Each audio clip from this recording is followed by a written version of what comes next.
매일 성경 묵상 나눔입니다. 오늘은 7월 20일 월요일입니다. 오늘 본문은 이사야서 8장 1절에서 8절까지입니다. 본문을 읽겠습니다. 여호와께서 내게 이르시되 너는 큰 서판을 가지고 그 위에 통영 문자로 마헬 살랄 하스바스라 쓰라. 내가 진실한 증인 제사장 우리야와 에벨레기야의 아들 스가랴를 불러 증언하게 하리라 하시더니 내가 내 아내를 가까이 하매 그가 임신하여 아들을 낳은지라. 여호와께서 내게 부르시되 그 이름을 마헬 살랄 하스바스라 하라. 이는 이 아이가 내 아빠 내 엄마라 부를 줄 알기 전에 다메섹의 제물과 사마리아의 노략물이 아수르 왕 앞에 옮겨질 것임이라 하시니라. 여호와께서 다시 내게 말씀하여 이르시되 이 백성이 천천히 흐르는 실로와 물을 버리고 르신과 르말리아의 아들을 기뻐하느니라.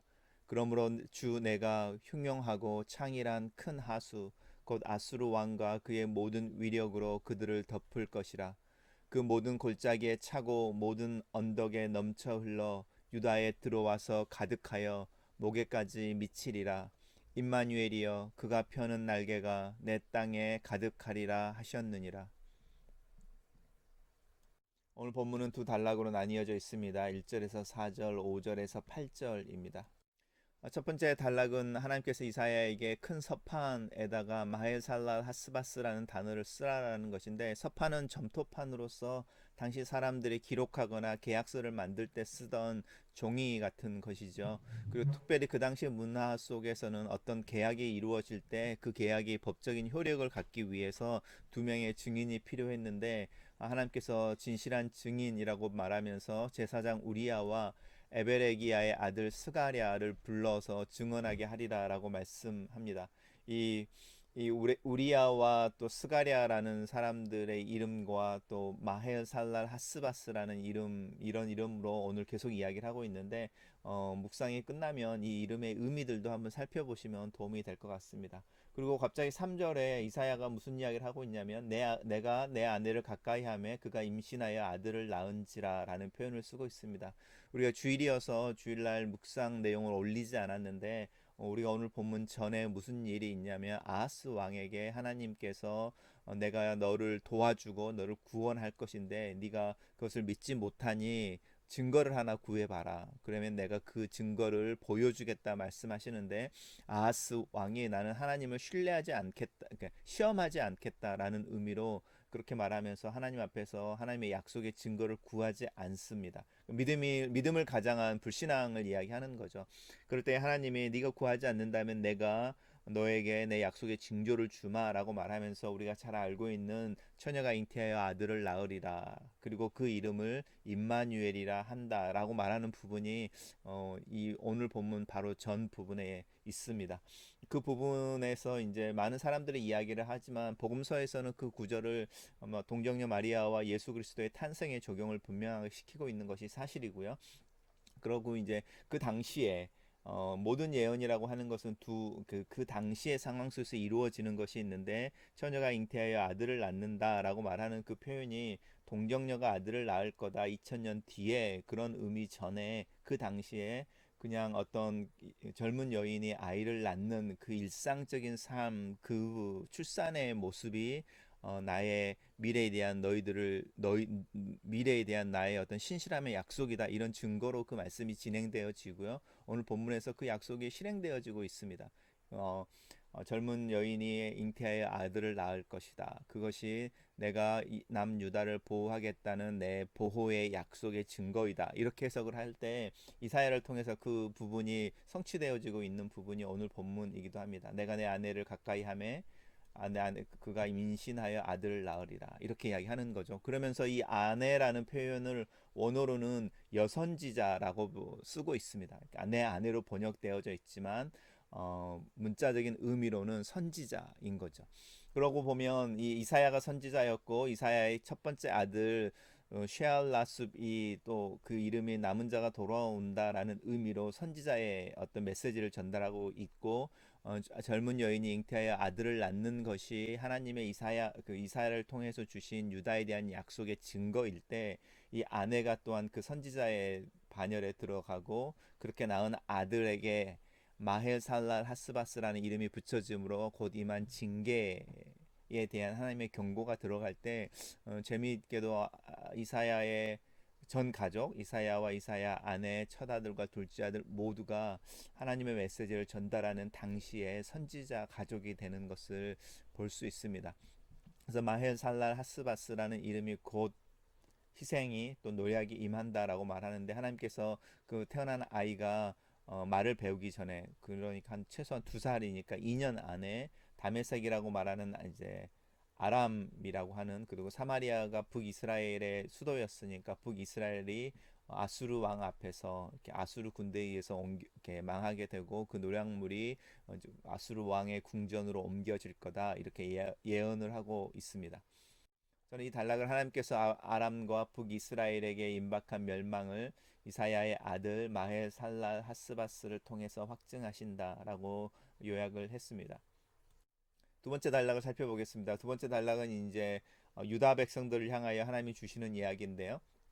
이 백성이 천천히 흐르는 실로아의 물을 버렸다 이렇게 말하는데 이 실로아의 물은 그 예루살렘이 이제 언덕 위에 우리 뭐 산이라고 말하지만 사실은 구릉이어서 언덕 위에 세워진 도시여서 물을 구하는 게 굉장히 어려운데 이 예루살렘의 어떤 수원이라고 말할 수 있는 그 물을 제공하는 작은 어떤 시냇가 같은 곳입니다. 그래서 실로아의 물 이것이 바로 예루살렘이 의존하고 또 도시로서의 기능을 다 하는데 기본적인 상수도 역할을 하고 있는 어떤 연못의 물이라고 이야기하는데요. 이 물이 굉장히 완만하게 흘러서 천천히 흐르는 거죠.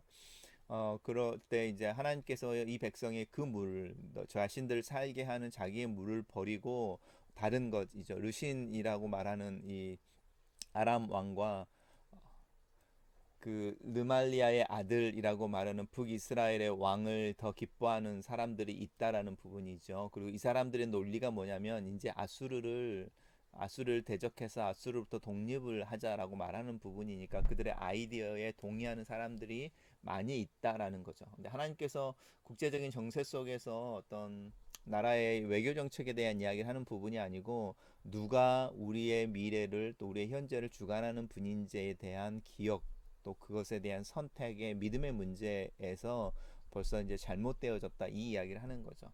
그러면서 하나님께서 말씀하시기를 아수르가 이 아람과 북이스라엘을 멸망시킬 때에 남유다 또한 그 영향권 아래에 있을 거다라는 겁니다. 그래서 흉흉하고 창이란 큰 하수인데 거대한 강이죠. 근데 중요한 것은 이 거대한 강은 상수도로 쓸 수 없다는 겁니다. 그렇죠? 마시는 물을 얻는 것이 아니죠.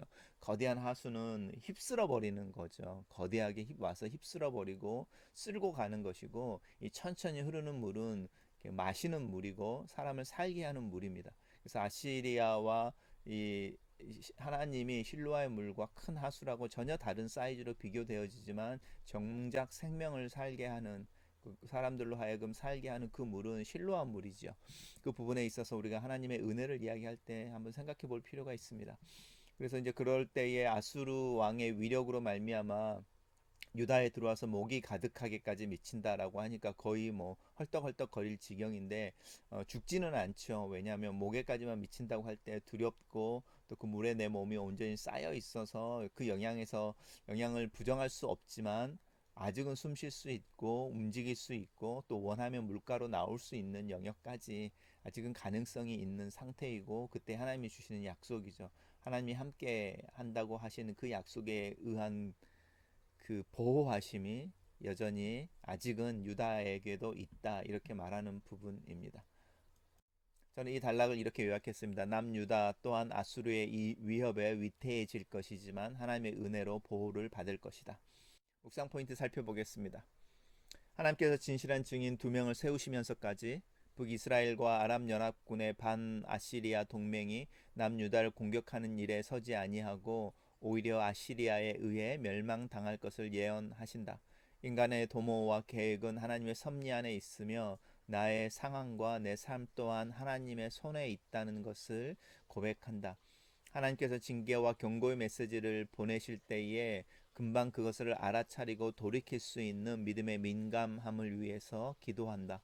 자신의 아들에게 마할 살랄 하스바스라는 이름을 붙이는 이사야를 본다. 선지자이지만 자식의 이름에 부정적이고 경고의 이름을 붙이는 것이 쉽지 않은 일인데 묵묵히 순종하는 이사야의 모습 속에서 나를 돌아본다. 이사야와 그의 아내, 그의 두 아들, 이사야의 가족 전체가 자신들의 시대를 향한 하나님의 메시지를 전달하는 선지자의 가족으로 서 있는데 이 시대를 살면서 나 혼자가 아니라 내 가족 전체가 하나님의 목소리가 되기를 기도한다. 두 번째 묵상 포인트입니다. 이사야의 첫째 아들인 스알라수, 즉 남은 자가 돌아온다. 둘째 아들 마할 살랄 하스바스, 노략과 희생이 속히 임한다. 임마누엘, 하나님이 함께 하신다는 이름처럼 하나님께서 행하신 일의 증인 혹은 약속의 삶을 살아낼 수는 없을까? 하나님 앞에서 내 하나님이 나에게 주셔서 이 시대를 향하여 서게 하시는 내 이름은 무엇일까?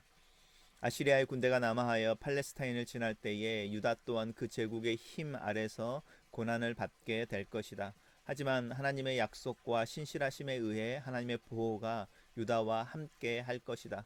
어려운 시기를 지날 때 하나님을 의지하는 것과 하나님을 보호하는 신뢰가 참 어렵다. 믿음의 문제가 머리를 넘어서 가슴에 도달하는 것이 참 어렵다. 마음과 감정까지 하나님 앞에서 평안하고 그의 약속 아래 잠잠할 수 있는 믿음의 경지에 이르기를 기도한다. 하나님을 신뢰하는 것이 이 세상에 어떤 것을 신뢰하는 것보다 낫고 이 세상에 어떤 것을 의지하는 것보다 하나님을 의지하는 것이 당연한데 실로아의 물과 거대한 하수의 차이처럼 하나님의 은혜는 거대한 강이나 폭포의 위대함 속에 있지 아니하고 완만하고 일상적인 작은 시냇가처럼 흐른다. 이것이 하나님을 믿는 일이 어려운 이유가 되는데 하나님이 나에게 믿음을 더하셔서 거대한 하수보다 나로 살게 하시는 작은 시냇물과 같은 하나님의 은혜를 의지하게 하시기를 글로 쓰는 기도입니다. 신실하신 하나님, 하나님의 약속을 어떤 상황에서도 흔들리지 않고 붙잡을 줄 아는 믿음의 사람이 되게 하소서.